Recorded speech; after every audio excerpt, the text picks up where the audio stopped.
नमस्कार। नेपाल टेलिभिजन हेरेर बसिरहनुभएका सम्पूर्ण आदरणीय दर्शक महानुभावहरूमा काठमाडौँ महानगरपालिकाको दैनिक टेलिभिजन कार्यक्रम हाम्रो काठमाडौँको आजको श्रृङ्खलामा यहाँहरूलाई स्वागत छ। दर्शकवृन्द, कार्यक्रममा हामी काठमाडौँ महानगरपालिका क्षेत्रभित्रका विभिन्न गतिविधिहरू यहाँहरू सामु प्रस्तुत गर्दै आइरहेका छौँ। आजको कार्यक्रमको सुरुवातमा भने काठमाडौँ महानगरपालिकाले महानगरवासीहरूको स्वास्थ्यका लागि विभिन्न सहयोग गर्दै आइरहेको काठमाडौँ महानगरपालिकाका प्रमुख विद्यासुन्दर साक्यले बताउनु भएको प्रसङ्गबाट सुरुवात गर्नेछौँ। काठमाडौँ महानगरपालिकाका प्रमुख विद्यासुन्दर साक्यले अन्य दानभन्दा रक्तदान पृथक रहेको र यसको दान अमूल्य भएको बताउनु भएको छ।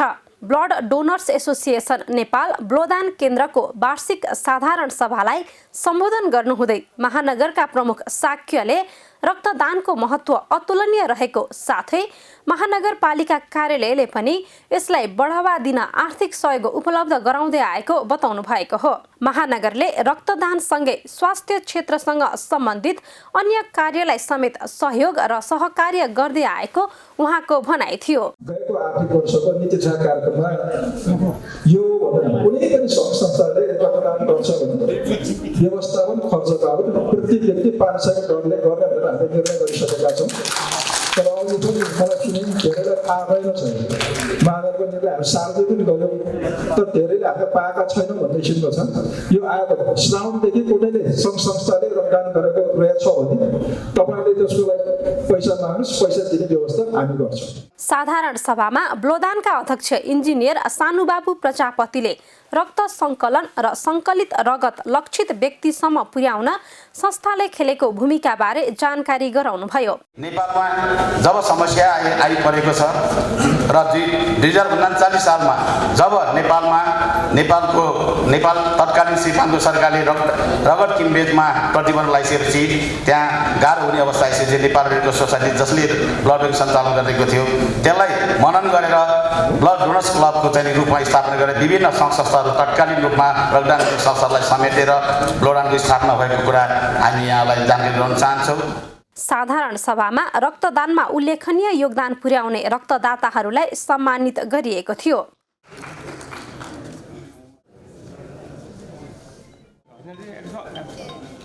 विक्रम सम्वत 2049 सालसम्म रगतको किनबेच हुने गर्दथ्यो। त्यसयता रगतको बिक्रीमा प्रतिबन्ध लगाएसँगै स्वस्थ व्यक्तिहरूले स्वस्फूर्त रूपमा रक्तदान गर्दै आएका छन्। महानगरले रक्तदान कार्यक्रमलाई प्रभावकारी तुल्याउन रक्त सङ्कलन गर्दै आएका संस्थाहरूलाई प्रति व्यक्ति रक्तदाता बराबर 500 रुपैयाँ रकम उपलब्ध गराउँदै आएको छ। सो रकम रक्तदातालाई प्रत्यक्ष रूपमा दिइने नभई उनीहरूको व्यवस्थापनमा खर्च गर्नुपर्ने प्रावधान छ। दर्शकबिन, काठमाडौँ महानगरपालिकाका प्रमुख विद्यासुन्दर साक्यले सञ्चारकर्मीहरूले पेशागत मर्यादालाई ख्याल गरेर समाचार सम्प्रेषण गर्नको लागि ध्यानाकर्षण गराउनु भएको प्रसङ्ग अबको पालोमा। काठमाडौँ महानगरपालिकाका प्रमुख विद्यासुन्दर साक्यले सम्पदा संरक्षणका क्षेत्रमा महानगरपालिका कार्यालयले गर्दै आएका कार्यप्रति राजनीतिक पूर्वाग्रहका आधारमा विरोध गर्ने प्रवृत्ति बढ्दै गएको बताउनु भएको छ। नेवा पत्रकार राष्ट्रिय मञ्च काठमाडौँ जिल्ला शाखाको कार्यालय उद्घाटनका क्रममा प्रमुख साक्यले स्थानीय सरकारको क्षेत्राधिकारभित्र रही महानगरपालिका कार्यालयले सम्पदा संरक्षणमा उल्लेखनीय कार्य गरे पनि राजनीतिक मुद्दा बनाई अनावश्यक विवाद र विरोध गरिँदै आएको बताउनु भएको हो। स्थानीय विकास मान्य ज्याया हो, स्थानीय तह ज्याख मान्यले ज्याला विधान देगाउने विधायक टकाउगा गयो वे कपि थ देगाउने लोन देगाउने मुख थ मेसा यामा ज्याजन मया हो जिमसा यान्चन ज्या अनावश्यक हस्तक्षेप न ज्यातिकी रहले जन ज्यातिकी मुख हार्यो पुर्यो मान्य देशन ज्यातिकी रह्यो वन ज्यातिकी वन निर्देशन बिउ या महानगरपालिका ज्याजि मुख वे कन ध्या ज्याजनी दि मुख ज्यातिकी जुन मुख जे छौट एउटा वे कले चिठी बिउ।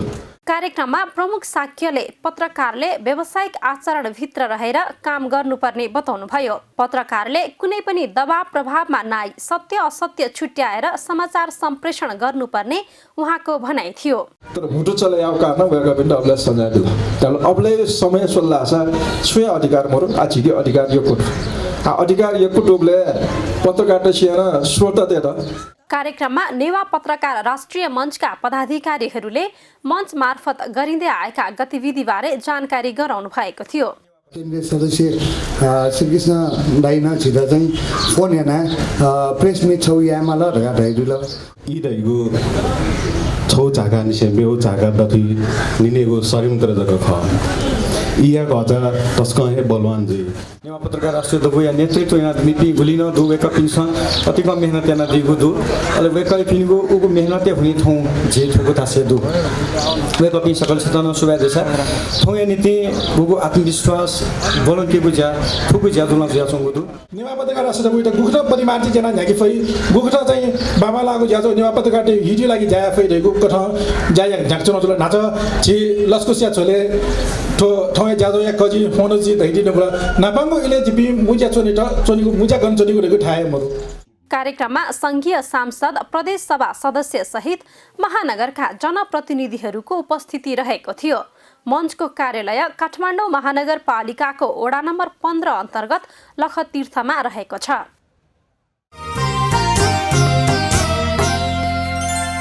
दर्शकबिन काठमाडौँ महानगरपालिकाका जनप्रतिनिधि र स्वास्थ्यमा काम गर्ने कर्मचारीहरू लक्षित गरेर एक दिने मधुमेह सम्बन्धी प्रशिक्षण कार्यक्रम सञ्चालन भएको प्रसङ्ग अबको पालोमा। योग र यो व्यायामलाई पनि हामी नछोडौँ र खानेकुरा त अब हामी नेपालीले त्यतिको अहिले चाहिँ खाना जानेको पनि छैन। जति भने पनि जति सिकाए पनि जति भने पनि हुँदैन नहुँदो रहेछ। यहाँले चाहिँ आफूले सिकेका डाक्टर साहबले आज भनेका कुराहरू हामी टोलमा हामी वडाका सदस्यहरू आएको होला अध्यक्ष आएको होला हामीले सिकाइरहँ भनिरहँ र हामीले के पनि गरौँ भने आफूले पनि त्यो डाक्टर साहबले भनेका कुरा पालन गरौँ।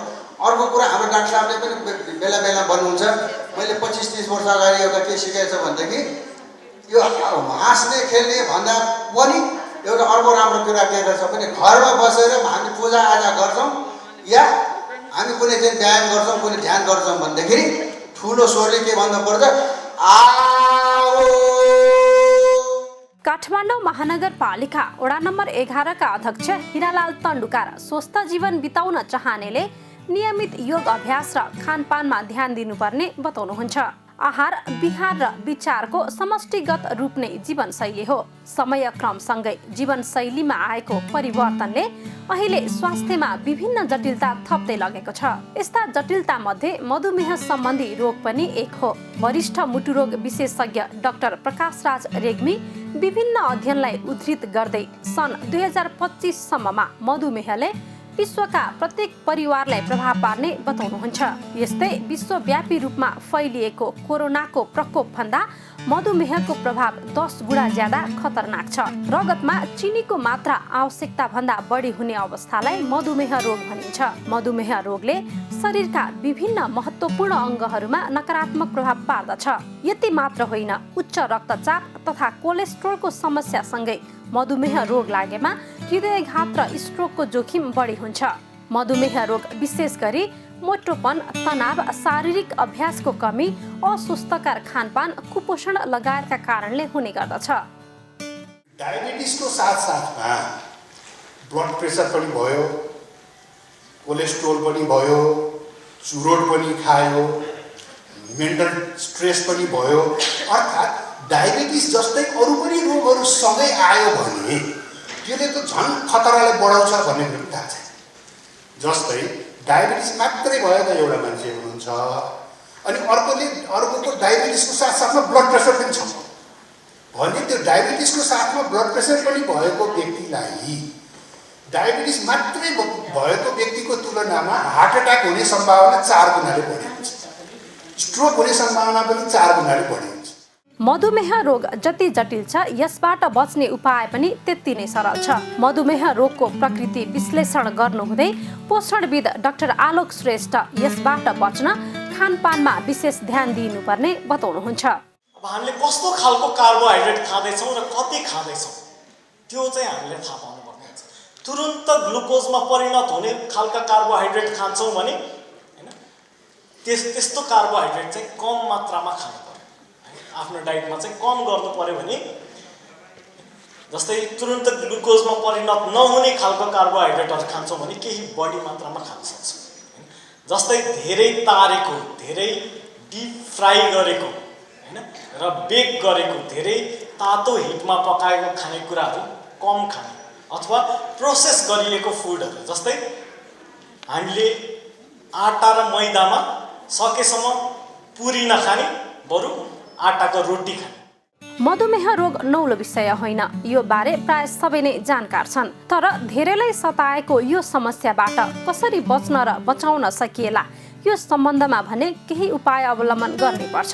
यसै प्रसङ्गलाई प्राथमिकतामा राख्दै राष्ट्रिय सभागृहमा मधुमेह सम्बन्धी एक दिने प्रशिक्षण कार्यक्रम आयोजना गरिएको थियो। प्रशिक्षण काठमाडौँ महानगरपालिकाका जनप्रतिनिधि तथा स्वास्थ्य कार्यकर्ताहरूमाझ सञ्चालित थियो। प्रशिक्षणमा मधुमेह सम्बन्धी यी र यस्तै विविध जानकारीसँगै यसबाट बच्न अवलम्बन गर्न सकिने उपायको बारेमा पनि चर्चा भयो। प्रशिक्षणमा सहभागीहरूका तर्फबाट प्रतिनिधित्व गर्नुहुँदै महानगरको वडा नम्बर 11 का अध्यक्ष तडुकारले स्वस्थ जीवनशैलीको अवलम्बनसँगै चिकित्सकको सल्लाह पालना गर्नुपर्ने बताउनुभयो। यसै गरी उहाँले स्वास्थ्यका क्षेत्रमा महानगर मार्फत गरिँदै आएका र गर्न लागिएका कामबारे पनि चर्चा गर्नुभयो। जसरी अहिले यो कार्यक्रम गर्यौँ, अस्ति हामीले चाहिँ के पनि सुधार गरेछ भने यो किडनीको लागि पनि किडनी कसरी बचाउने, यो किडनी बचाउनको पनि हामीले नगरपालिका र डाक्टर साहबहरूसँग सल्लाह गरेर अब हामीले वडामा यो डायबिटिज हुन कसरी नदिने, किडनी कसरी सफा राख्ने, किडनी कसरी हुन नदिने भन्ने कुरा पनि हामीले प्रोग्राम राखेका छौँ। यो हामीले हरेक वडामा आफ्नै वडामा चाहिँ अहिले क्लिनिक राख्ने भन्ने कुरा, जनस्वास्थ्य राख्ने भन्ने कुरा छ। यसले गर्दाखेरि हाम्रो जनप्रतिनिधिले मात्र होइन कि जनप्रतिनिधिले आफूले भोट दिनेहरूको सबैको स्वास्थ्यको ख्याल गर्दै हामीले काम गर्नुपर्ने हुन्छ। काम गरिरहेका छौँ र गर्छौँ पनि। डाक्टर साहबको सल्लाह मान्छौँ, विज्ञको सल्लाह मान्छौँ। प्रशिक्षणमा महानगरको शहरी स्वास्थ्य तथा खाद्य पदार्थ नियमन विभागका प्रमुख हरि कुँवरले आम नागरिकमाझ मधुमेह रोग नियन्त्रण सम्बन्धी कार्यक्रम सञ्चालन गर्न लागिएको र त्यसका लागि तयारी स्वरूप प्रशिक्षण आयोजना गरिएको बताउनुभयो। बिरामी भएर त्यसको उपचार गर्नुभन्दा पनि बिरामी हुन नदिने त्यस्ता जनचेतनामूलक कार्यक्रम कसरी अभियानको रूपमा सञ्चालन गर्ने, ती रोगहरू के हुन सक्छ, ती अब आगामी दिनहरूमा हामी ती कार्यक्रमहरू लैजानुपर्छ र लैजाने हामी एउटा चाहिँ जमर्को गर्नेछौँ। र उहाँले पनि वचन दिनुभएको छ, म यो कार्यक्रममा तपाईँलाई सहयोग गर्छु भनेर। र त्यस्तै अन्य साथी अन्य डाक्टर साहबहरूबाट पनि विभिन्न विषयहरूमा चाहिँ हामीले सहयोग महानगरपालिकाभित्र सहयोग पुर्याउँछौँ भन्ने एउटा वचन दिनुभएको कारणले जुन यो यहाँलाई जानकारी गराउँछु र हाम्रो स्वास्थ्यकर्मी साथीहरूले पनि आफ्ना वडा क्लिनिकहरूमा आउने प्यासेन्ट जोसुकै मानिसहरूलाई पनि आफूले जानेको कुरा बुझाएर त्यो कुरा गरौँ नै छ। मधुमेह रोग सम्बन्धी प्रशिक्षणकै क्रममा वरिष्ठ मुटुरोग विशेषज्ञ डाक्टर रेग्मीले रोग लागिसकेपछि उपचारमा सहुलियत दिनुभन्दा रोग लाग्नै नदिनका लागि जनचेतनामूलक कार्यक्रमहरू प्रभावकारी रूपमा सञ्चालन गरिनुपर्ने बताउनुभयो। राज्य स्तरमा विभिन्न प्रकृतिका रोगहरूको उपचारमा दिइने सहुलियत भन्दा त्यस्ता रोगबाट बच्न सचेतना जगाउनु पर्ने उहाँको भनाइ थियो। कस्ता कार्यक्रमहरू हामी सञ्चालन गर्न सक्छौँ भने diet and physical activity counselling, diet र फिजिकल एक्टिभिटीको काउन्सिलिङको प्रोग्राम हामीले पम्पलेटहरू बनाएर हामी आफै ट्रेन भएर कस्तो डाइट कस्तो एक्सर्साइज त्यो काउन्सिलिङ हामीले बिरामीलाई गर्न सक्छौँ। मान्छे हेल्दी मान्छेलाई पनि गर्न सक्छौँ आफ्नो वडाको क्षेत्रको। अर्को के गर्न सक्छौँ, मोटा घाटा मान्छेहरू डायबिटिज बढी हुनसक्छ, तिनीहरूको वेट कसरी घटाउने, वेट रिडक्सन प्रोग्राम भन्छ, त्यसको तरिका छ। त्यसरी वेट रिडक्सन प्रोग्राम हामीले क्लिनिकबाट हामी सञ्चालन गर्न सक्छौँ। काठमाडौँ महानगरपालिका तथा नेपाल मधुमेह समाजको संयुक्त आयोजनामा प्रशिक्षण सञ्चालन गरिएको थियो। महानगरपालिका कार्यालयले मधुमेह समाज संघको सहकार्यमा यस सम्बन्धी विभिन्न कार्यक्रम सञ्चालन गर्दै आएको छ।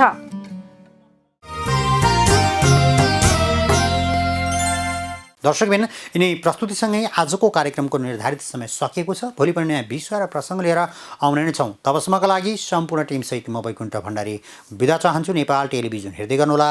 नमस्कार।